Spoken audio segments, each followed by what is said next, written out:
Welcome to the Learning Pines YouTube. We hope this video helps. In this video, I will show how to make beef fajitas. Preheat a heavy skillet to high heat and pat the steak dry.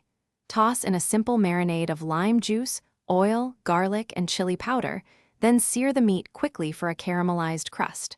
Rest the steak before slicing against the grain into thin strips. Sauté peppers and onions until slightly charred, then combine with beef and serve hot in warm tortillas. Mix lime juice, oil, minced garlic, cumin, chili powder, and a pinch of salt to make a bright marinade.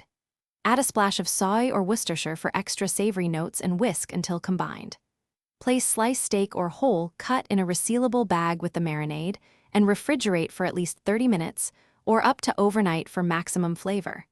Pat meat dry before searing to ensure a crisp, caramelized exterior. If this guide is helping you, please subscribe and like for more recipes and tips. Quick recommendation. Little Tree's Black Ice is my go-to for a fresh-smelling car after grocery runs and fajita nights, and it fits perfectly behind the seat without fuss. Check the description for the product link and other deals so you can grab one too, and now let's get back to the video. Heat a heavy skillet until almost smoking for a fast, flavorful sear on the steak. Sear each side about 2 to 3 minutes for medium rare, then let the meat rest to retain juices.